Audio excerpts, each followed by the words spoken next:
Hey guys, so yesterday the Battle of Lipany from the Hussite Wars by Kings and Generals, that video should have been posted, me looking into that.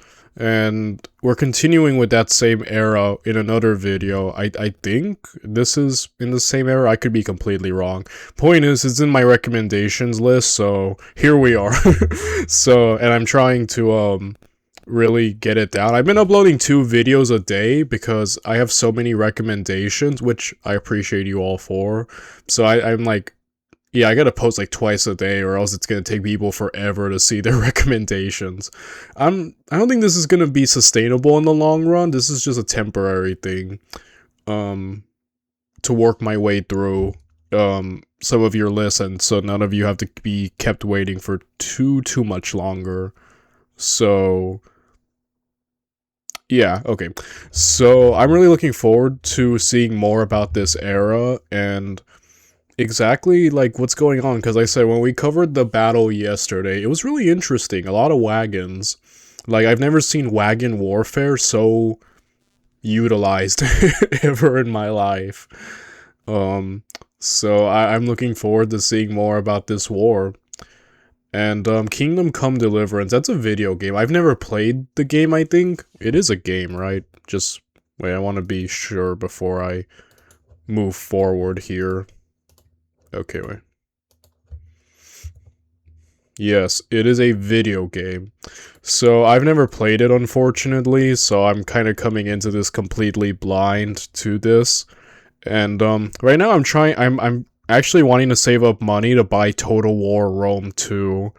So yeah, I might want to check out Kingdom Come Deliverance maybe after I get bored of Total War Rome 2, if that ever happens.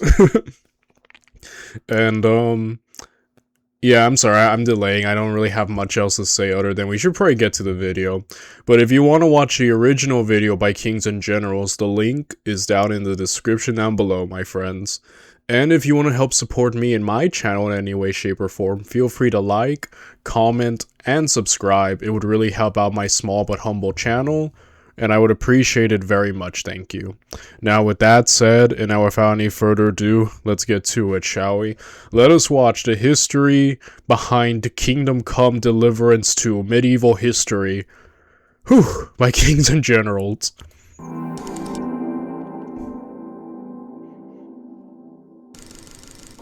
February 5th, 1405, King Wenceslas has reached a settlement with the nobility of his kingdom of Bohemia at a diet. In return for far-reaching concessions, he has reconciled with the most powerful elites in his realm. This formally ends a period of internal unrest and a civil war that has devastated his kingdom and whose effects will continue to shape the country for many years to come. However, the underlying social and religious unrest that had caused these conflicts remained unsolved, and in them lay the foundations for further escalation in the future. This was not Wenceslas's first loss, as he had already lost his title as King of the Holy Roman Empire in 1400 to Ruprecht III of the Palatinate, who was the Roman German king for the time being. Looking into his cup of intoxicating wine, Wenceslas perhaps wonders how this situation has come about. With this question in mind, the following video will introduce you to the situation and political developments in the Kingdom of Bohemia during the reign of King Wenceslas IV during the turbulent turn of the 14th to the 15th century. In doing so, we will provide you with a useful overview of the world you will be experiencing when you finally jump into Kingdom Come Deliverance 2, a game which the Kings and Generals team are all very excited about. That's awesome. Like I said, right now I'm aiming to get Total War Rome 2, but like once I have my fill of that game, I'll definitely be checking into this medieval world. So thank you. It feels like I'm doing homework right now before I play a video game. So that's pretty cool. Do you know why people on YouTube and Patreon support us? Gosh darn it. We will begin our video by taking a step back and looking at Bohemia's position within the Holy Roman Empire, with which Bohemia had been closely intertwined for centuries. Bohemia had been a duchy within the Holy Roman Empire since the High Middle Ages.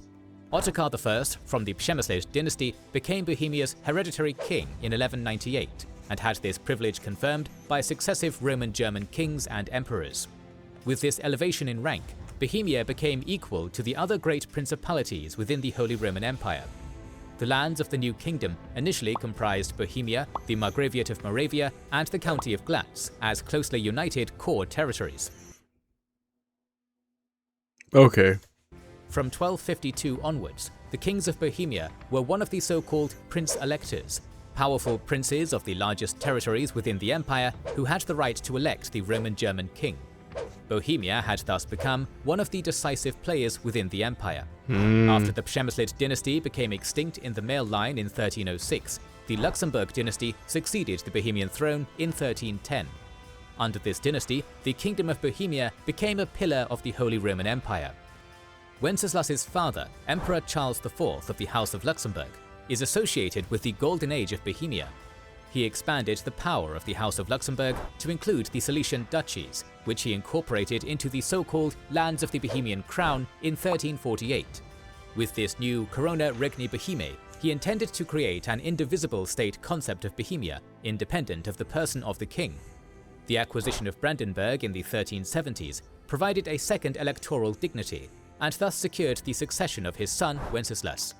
At Charles's death in 1378, a good quarter of the immediate territories of the empire were part of the Luxembourg dynasty, with the lands of the Bohemian crown forming the center. Under Charles, Bohemia's capital, Prague, also reached a cultural heyday. Okay, so when elected Holy Roman Emperor in 1355, Charles determined to make Prague the showcase capital of Central Europe and recruited Peter Parler to execute his grand vision. The period would become known as Prague's Golden Age, and it was soon the largest European city after Constantinople, Paris, and Granada? That's interesting. Yeah, I'm thinking of like when we've covered a few of these religious wars, I mentioned last video, from the 30 Years' War even to the Hussite War, it's interesting just how everything was kind of really involved with Prague and Bohemia in general. And even later on, like I think of like the Frederick the Great series and how, you know, like Bohemia was mentioned a lot there as I think I can't remember like as an obstacle for Prussia or concern. So it's really cool that we're getting this spotlight on Bohemia, that I'm starting to piece it all together and starting to see just how important it was. So that's really cool. The Hradzani, or royal castle above Prague, was made into an important residence. The city of Prague was considerably expanded. Under the reign of Charles IV, the royal palace was rebuilt in Gothic style, and the castle's fortifications were strengthened in place of the rotunda and basilica of Saint Vitus. Building began of a vast Gothic church. And the bishopric located there was elevated to an archbishopric. The University of Prague was founded in 1340. Okay, yeah, we covered this last video. It's the largest university, and it is one of the oldest universities in the world. And it's still around? That's cool. The first university north of the Alps and east of Paris. Its first graduate was promoted in 1350. Oh, holy crap, that's awesome. And quickly became an important academic center. Within Bohemia itself, the land was divided between the king's crown lands and the land of the powerful Bohemian high nobility. The crown lands contained the most important royal cities, forests and mines, and were therefore the foundation of royal power and finances. The barons of the high nobility, like the Rosenberg family, owned large estates. They represented a counter to the king's rule and were aware of their increasing power. As kings of Bohemia, John of Luxembourg and Charles IV already had to make considerable concessions to these barons to assert their rule. At the same time, the barons increasingly saw themselves as a separate class, which also distinguished itself from the lower nobility and demanded participation in the rule of the kingdom. During the 14th century, the patrician upper classes of the kingdom's important cities increasingly emerged as a group that had become powerful through trade and entrepreneurship. This rising group also wanted to have a say in the fate of the kingdom and came to the king's court as experts and advisors. Within Bohemia, people also started to grasp a distinct Czech identity based on their language, which was used more and more in writing, administration, and law, alongside German and Latin. When Emperor Charles IV died on November 29, 1378, his son and designated successor, Wenceslas, was 18 years old and had been the Roman German king for 4 years. He had also been crowned King of Bohemia in 1363. Wenceslas was an intellectual man who not only spoke German and Czech, but was also fluent in Latin.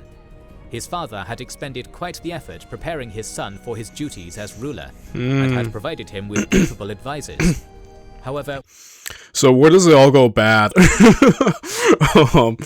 Yeah, I'm like, wait a minute. Okay, so his dad did in the work of trying to raise up a competent heir. That's great, because we've seen kings and emperors not do that. I'm looking at you, Basil II, but I love Basil II, by the way. This no diss. But what I mean is, like, we've seen the consequences of not when kings or emperors don't raise up heirs or try to train up competent ones to take up the mantle, and that's something I've always criticized. I'm like, you kind of need to. You're not gonna be around forever. Even if you are a great king or emperor, you're gonna need someone after you. But yeah, that this is considering his situation earlier in the video, I'm like wondering, okay, where does it all go wrong? while his father was still able to dispose of large parts of his family's property, this was no longer the case for Wenceslas. Although he was the Roman German king, numerous German crown estates had been pledged to obtain hard cash for political actions, like the acquisition of the Margraviate of Brandenburg and Wenceslas's election. Wenceslas was, therefore, mostly the king of the lands of the Bohemian crown. Moreover, significant parts of the House of Luxembourg's possessions were divided among the members of the family on Charles's death. Wenceslas's uncle, also named Wenceslas, received the ancestral lands of the Luxembourgs in the west of the empire. Wenceslas's brother Johann received the Duchy of Görlitz, and his half-brother Sigismund was given the Margraviate of Brandenburg. The Margraviate of Moravia was given as a joint fiefdom to Wenceslas's cousins, Jost and Prokop, who repeatedly fought over the dominion. In addition to the reduced property and thus income that Wenceslas could dispose of as king, numerous problems arose at the beginning of his reign.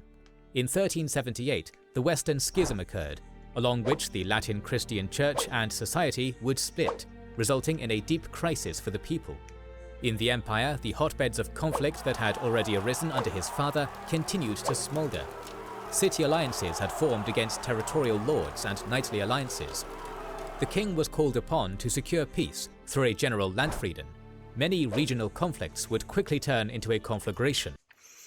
Okay, so under the law of the Holy Roman Empire, a landfrieden, land peace, was a contractual waiver of the use of legitimate force by rulers of specific territories to assert their own legal claims. Interesting. Yeah, there's a lot going on, I think, in terms of administration and, like, social problems, such as, you know, basically the nobility wanting, or barons wanting more influence and power and say in things. The people with the religious side of it all, so... Yeah, that's a lot. You know, this is why I could never be a ruler. This is all giving me headaches. But I'm really happy to, like, looking into the Holy Roman Empire, because we've touched on this, you know, entity. We've touched on it, mainly through a war aspect, and, like, things going in. But, like, the actual running of this thing was so complex. I watched History Matters' video about it. So, about, like, how did the Holy Roman Empire operate? Not on this channel, just on my own free time, because I'm like, since we're touching on this, I might as well, like, learn something about it. And I learned about the election process, and kind of like how the Holy Roman Emperor didn't have complete power over things, because a lot of these principalities and kingdoms and stuff were kind of still, you know, a bit more independent. So it's not like what we think of of empire, who has total control of everything and can just do anything they want. Like, You know, you have to kind of juggle so much, like, again, like, minor kingdoms and principalities, and, like, keep everyone kind of together. So I'm like, running this thing or trying to run this thing sounds like the biggest headache in Europe, you know? But it's also so fascinating to me. Other princely houses, such as the Wittelsbachs and Habsburgs, entered into competition against the rule of the House of Luxembourg. Wow, the Habsburgs. That's really cool. So this is like before the Habsburgs became the main guys of the Holy Roman Empire. Because later on, the Holy Roman Empire is mainly just Habsburgs people. And they're kind of the biggest, like, you know, the Austrian Empire, the biggest chunk of the Holy Roman Empire. So this is much more earlier where they seem like more minor. So that's a really cool new side to the Holy Roman Empire I'm witnessing right now. During the first phase of his reign, Wenceslas attempted to deal with these problems and attempted to continue his father's policies. However, due to a lack of decisiveness and limited resources, his court's meetings and initiatives were often unsuccessful.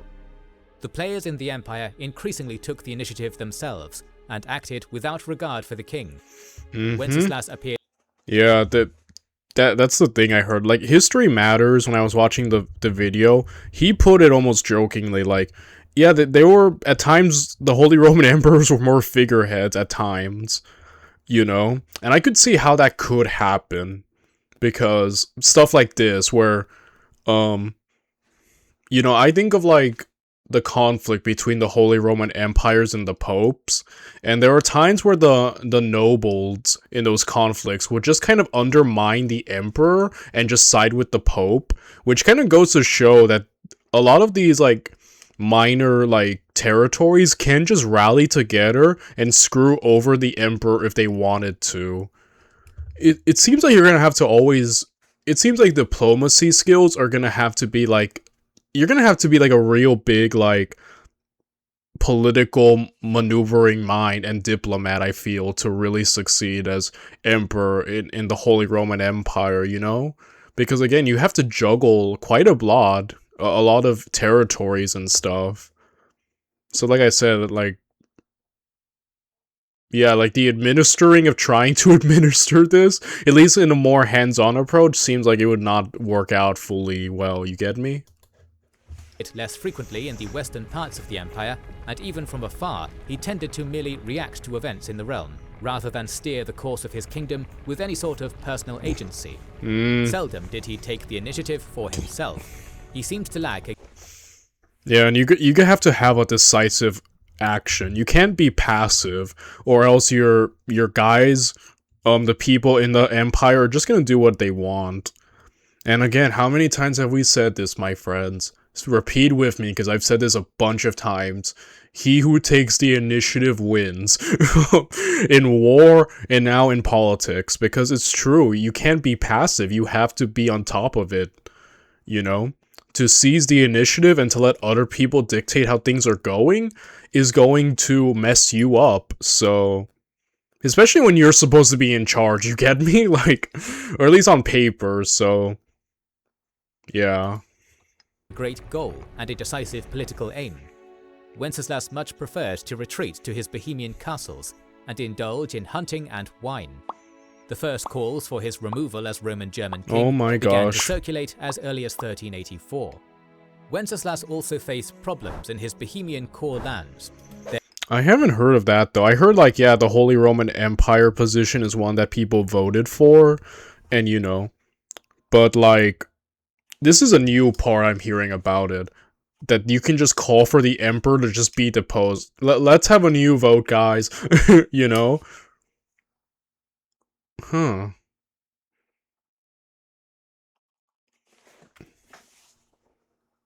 That's making me think a lot. In terms of, like, yeah, if everyone wanted you gone, they could probably get their way. If the deposing factor is now on the table. It's like being a president. You know what I mean? Kind of reminds me of, like, when people were like, oh, we want the president to just not be the president anymore, you know, like, to step down from office. Yeah. I don't know. I think the reason I'm so fascinated by the system is because when we think of like the medieval ages and kingdoms, we usually think the king's on top of things, right? The king has the absolute power, they make the laws and whatnot, and usually everyone's like just subservient to them, but it's not that simple at places like England where, they had parliament and the Magna Carta to limit the king and stuff. And then here it's like we kind of like in some ways very progressive in terms of like we can vote. I mean, granted, like not everyone voted, mainly like really big, more powerful forces, but still to vote is still an interesting thing.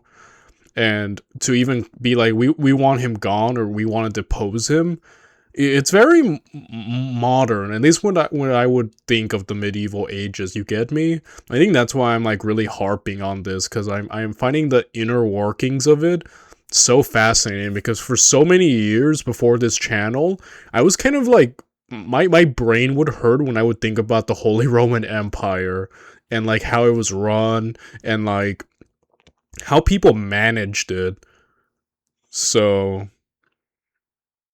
I'm like really trying to absorb as much as I can with these videos and really understand the bureaucracy, is that the correct word, or the administration of this thing, you get me? There was a conflict between Archbishop Johann of Jenstein and the clergy. Furthermore, the Bohemian high nobility felt ignored by the king, and conflicts emerged within the Luxembourg family. Archbishop Johann of Jenstein had initially been Wenceslas's chancellor, but their relationship darkened because of differing positions on the schism. Johann was therefore dismissed as chancellor. As a result, the archbishop appeared extremely self-confident, almost eccentric in his dealings with the king, whose lifestyle he condemned. The archbishop tried to keep the Prague church away from the king's grasp, and to implement church reforms. This annoyed Wenceslas, as the Bohemian church had traditionally been an important pillar of support for its king. This led to power struggles between the archbishop and the king, which included disputes over judicial sovereignty. Wenceslas removed the archbishop from his council at the first opportunity, and in 1393 intended to establish a new bishopric in the west of his kingdom to limit the power of the archbishop of the Bohemian church. This sparked a conflict between the king and the archbishop. Von Jenstein opposed this undertaking and, without consulting the king, hastily appointed a new abbot for Kledrau Abbey, which Wenceslas had intended to become the center of the new bishopric. Enraged, Wenceslas went to Prague and had high ecclesiastical dignitaries captured, but the archbishop himself evaded arrest. When the king confronted the arrested clergyman, he drunkenly wounded the dean of the Prague Cathedral chapter with a sword. Oh my, he is spiraling, holy crap. Yeah, Kings and Generals mentioning his wine tasting in the beginning and out this, he's kind of giving me like he's a drunk. Like he might have an alcohol problem. And yeah, he would much rather be in his castles and hunt and drink. Which, again, and being passive, I'm starting to see that this guy, why he's not probably, he isn't being effective. Oh, that's not a good look. That's really a bad look. It reminds me when we were watching the oversimplified video about the War of the Bucket, and in that video he perfectly breaks down the relationship between the Holy Roman Emperors and the Pope, and how at earlier points in history, like, the emperors would just kind of appoint popes and people to church positions at times. And then the Pope was like, we kind of want more power, and then it became this conflict that all started with Charlemagne's crowning, right? Because the Pope crowned Charlemagne, so that kind of creates this issue, like, who's really in charge, the Emperor or the Pope who put the crown on his head, and I think I'm seeing shades of that now again with this whole the Emperor appointing people and removing people from church positions. Yeah. It's really interesting. I really love this. General Johann von Pamuk and Nikolaus Puchnik were chosen to be tortured. The former did not survive and died, his body thrown into the Vltava. Subsequently, accusatory writings appeared against Wenceslas and his loyal advisors, and parts of the clergy distanced themselves from the king. In the clergy, the king had made a strong enemy. My heart.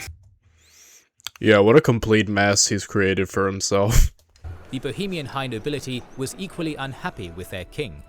What bothered them about Wenceslas's rule was his indecisiveness and the councillors with whom the king surrounded himself. From 1384 onwards, a growing number of council members from the ranks of the high nobility were replaced by men of the lower nobility, or even the bourgeoisie of the towns. Thus, the barons demanded a limitation on the powers of the royal court offices, access to the highest regional and court offices themselves, and the free disposal of their estates. Some families were also angered by the fact that the king had frequently enforced the reversion of issued fiefs. In 1394, leading nobles joined together to form a League of Lords, which was to become known as the Panska Jednota. Led by important barons, contact was made with Jost of Moravia.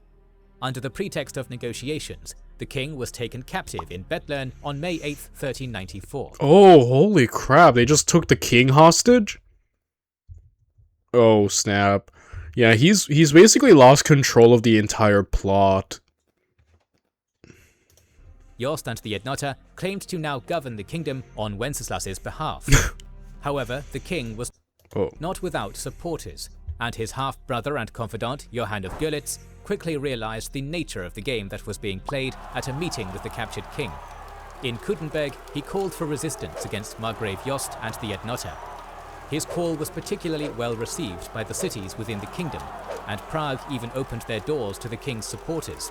Furthermore, Johann von Görlitz began to plunder the possessions of members of the Jednota.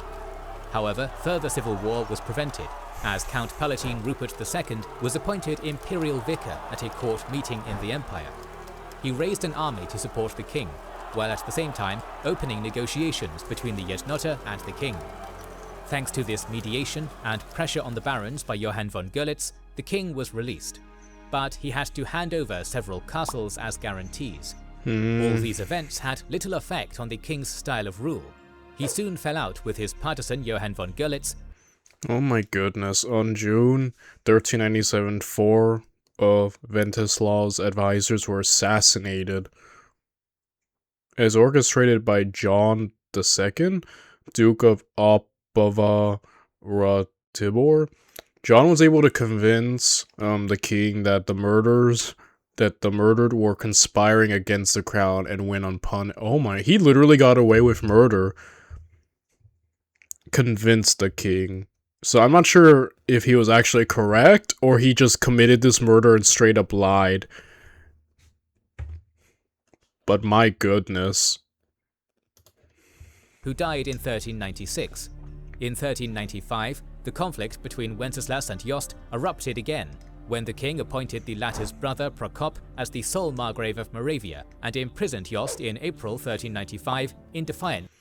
Okay, when he arrested Jost on May 1396, he also ordered the arrest of 6 other members of the League. Oh my gosh, yeah, he keeps escalating the situation.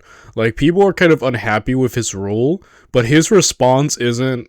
Well, I mean, he did try at times to, like, try to get things through, but I'm not sure... I'm getting the impression that just his personality isn't jiving well with everyone else.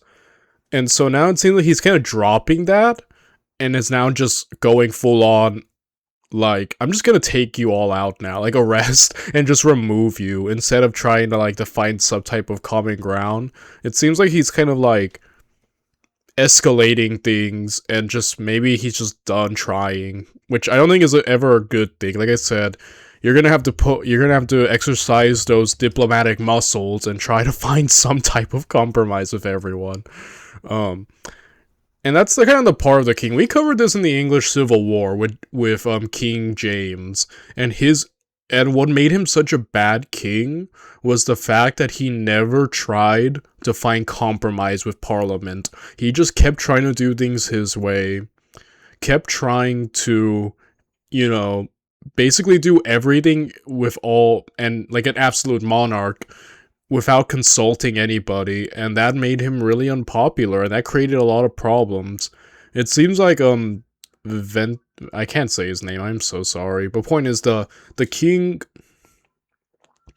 seems to kind of be going down that line, where I think he's almost not fully trying to compromise anymore. He only did because he was straight up captured before and was kind of mediated. But I think if he had the full say, he wouldn't have done that. You get me? So I think this is a very dangerous trait to have when you're an emperor or king. Like, it's one thing if you're an absolute monarch already, but as we've covered, not only with England because Parliament existed, but here in the Holy Roman Empire, it's not just one giant, like, landmass kingdom or like one giant singular principality like a France, well, when it's fully whole. Like, it's a collection of different, like, principalities and kingdoms, and to have complete direct rule is almost not possible, I get the impression, because you kind of have to, like, kind of please these people, or else these lords will literally rally together and, like, make situations worse for you. So you kind of have to, like, now, it seems like you, in this kingdom more than any other, in this empire rather, you have to find the ability to be diplomatic and compromise and get everyone to at least not hate you. And this king right here doesn't seem to have that character or those qualities that I think you would need in order to succeed as emperor. You get me? That's why I'm starting to see things escalate, and it doesn't look like it's going for a good end here. Of the peace efforts. The conflict with the barons also continued to escalate. In this situation, Wenceslas turned to his half-brother Sigismund, who had become King of Hungary in 1387. He and Jost were appointed as arbitrators in the conflict between the king and his nobles. The Adnotta recognized their arbitration in 1396, and the king had to accept some of their demands. The highest court and royal offices had to be filled by their representatives. The appointment of aldermen at courts of law and the maintenance of the quality of the mint were to be in their hands. The king's advisors and partisans were to take a back seat. These terms were agreed to, and peace was restored for now. On August... Okay, see what I mean? Like, you're gonna have to make concessions, but we'll see what escalates things further later. 20th, 1400, the electors of the Rhineland declared Wenceslas deposed as King of the Holy Roman Empire. Oh. They cited various grievances as reasons. Wenceslas had failed in the matters of the schism and had not brought about a solution. He had raised the Visconti against the interests of the princes of the empire to the rank of duke in exchange for money. He had alienated imperial cities from the empire. The Landfrieden he had proclaimed was not respected, and he had handed over blank royal charters to his friends. The Western electors voted for the Count Palatinate of the Rhine, Rupert III. Oh my goodness. They straight up just said, we don't like the way you're running things. Like I said, that brings into a completely new perspective. You can get removed from this job. Wow. Yeah, that's wow. To be king. He was the son of Rupert II, who had supported Wenceslas in 1395, but who had since worked with the other Rhineland electors to depose Wenceslas. Wenceslas was outraged by his deposition and swore revenge, but initially did nothing much. His Luxembourg family members were also combative, but like Wenceslas, they were inactive. Is that actually his epithet? The idol? Because he's not doing anything. Oh man, it'd be hilarious. We've heard a lot of epithets in history, like the great, the good, the bad, the short. But the idol's like another hilarious one, if it is. But like, either way, it's still pretty appropriate. In return for his support, Sigismund demanded rule over the Duchy of Silesia, Lusatia, and succession to Wenceslas's throne on his brother's death. These conditions were unacceptable for Wenceslas. Many of the most important imperial cities, which initially supported Wenceslas, also switched to Rupert's camp due to Wenceslas's inactivity. After this, Rupert III instructed William I, the Margrave of Meissen, to ally with Jost and the Bohemian barons. William did as he was told and invaded Bohemia. In July 1401, oh my he and gosh. Jost stood before Prague. In this situation, parts of the Bohemian nobility changed sides and reconciled with the king, and Sigismund became active again. After he had just survived an uprising by the Hungarian nobility, he gathered an army and marched into Wenceslas's lands. In early 1402, he stood first in Kuttenberg and then in Prague. Once there, he was able to win over the Jednota and replaced Wenceslas's council members with his own confidants and favourites from the ranks of the Jednota. Sigismund captured the king and put him under house arrest on the Hradzeni on March 6, 1402, under the pretext of protecting him. Sigismund... They keep lying about this. We're gonna take control for the king, for the good of the nation, without just saying, yeah, we've just taken over. This is a coup. He's a hostage now. Oh man, that's hilarious. But again, yeah, I think idle is starting to become a ward. When he does stuff, it backfires immensely. And then when he's not doing stuff, he's just kind of being idle and being too passive. So yeah, this isn't the guy... Yeah, he just doesn't have the right personality to lead, you know? Then had the king brought to Austria, with the pretense of preparing a procession to Rome for an imperial coronation. After this, the Margrave of Moravia, Prokop, sided with the king, and was promptly attacked by Sigismund's forces.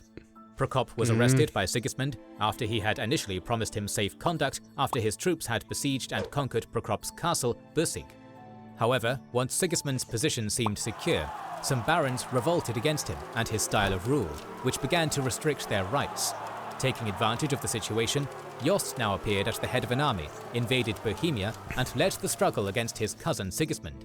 Sigismund and Jost fought each other until April 1403, when another uprising in Hungary forced Sigismund to return to his kingdom. Oh my gosh. Bohemia sank further into civil war. Bands of knights, mercenaries, soldiers and peasants roamed the countryside and plundered defenseless villages, smaller castles and towns belonging to other nobles. Merchants were especially vulnerable during this tumultuous time. Usually, under the leadership of a lesser nobleman, the marauding bands pretended to be acting in accordance with feudal law and to have legitimate legal basis for their actions, but in practice they simply settled old grudges or enriched themselves. King Wenceslas escaped from Vienna in November 1403, where his imprisonment had not been particularly harsh. He had even been able to draw up and send an indictment against Sigismund. After his successful escape, Wenceslas made his way to Prague. When he arrived in the capital at Christmas, he was greeted with jubilation, as his arrival was associated with the start of a peace process. In fact, Wenceslas deposed his half-brother Sigismund as governor of Bohemia and revoked his decrees and taxes. An agreement was reached with Jost. He remained the Margrave of Moravia, Brandenburg and Lusatia, and had to support his cousin Wenceslas as king of Bohemia.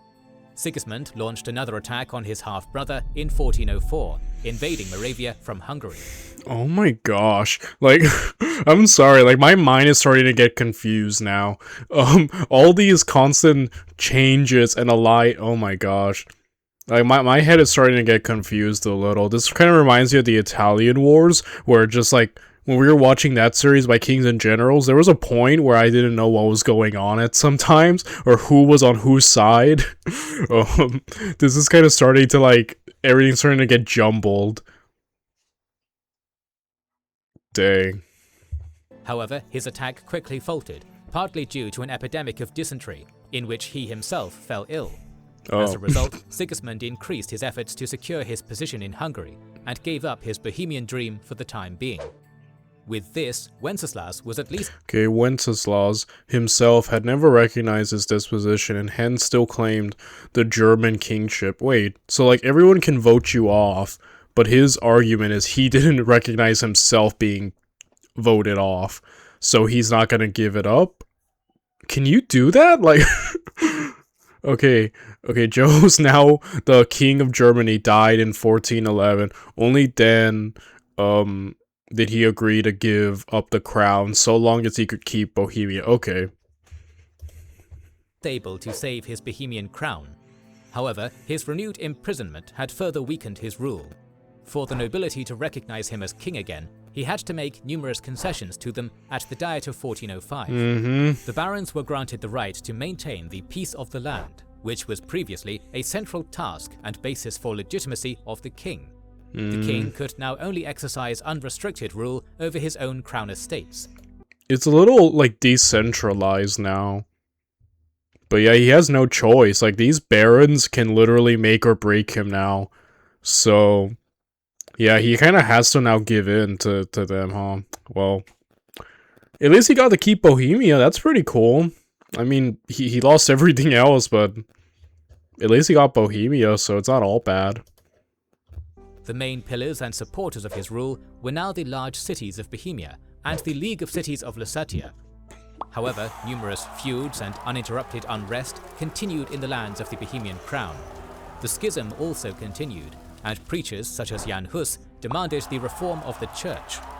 Furthermore, Wenceslas's Czech Bohemian subjects more and more developed a distinct Czech identity based on their common language, which separated them from the Germans in the empire, as well as those within the Kingdom of Bohemia. In these turbulent times, religious, social and political demands quickly came together, which would once again put Wenceslas's rule, which lasted until his death in 1419, to the test. Despite all his weaknesses, especially his penchant for idleness and alcohol, Wenceslas's weak starting position in the realm, and the changes in society of his time must also be mentioned when his rule is to be judged. He was a capable person, but an indecisive ruler, with only limited options in the challenging and fast-changing late medieval world. I'm wondering if he would have been a better ruler at a more peaceful time. Like, take away the schisms, maybe in an earlier time, maybe he could have been a better ruler. But I guess the many social, religious changes and whatnot probably didn't help. So I'm wondering, he may be a case of someone who may have done better at a more peaceful, earlier time. But he just, yeah, alright. But he definitely had character traits, I think, that weren't good for the time he was in. But, yeah, too passive, too idle, and, you know, but by the end he was compromising and kind of making concessions, but I feel like he kind of had to, you get me? I feel like if he could have avoided them, maybe he would have, but, I don't know. I felt like it was kind of like a last case scenario, you get me? So yeah, guys, wait. I hope that this video has provided you with a useful background of the world of Kingdom Come Deliverance 2. Awesome. So now when I play the video game, I'm gonna be ready, guys. I'm gonna know everything that's going on. I'm going to be well informed. I have done my homework for Kingdom Come. Okay, this was a really fun video. I really enjoyed looking at the politics of the Holy Roman Empire, which again kind of give me a headache sometimes because there is a lot to it. I'm like, dude, I feel bad for any, like, Holy Roman Emperors trying to manage that. I feel like it would be a nightmare, at times, especially when things are not going well, you get me? But either way, great video, and I'll see you guys tomorrow when we watch another one. Bye, everyone.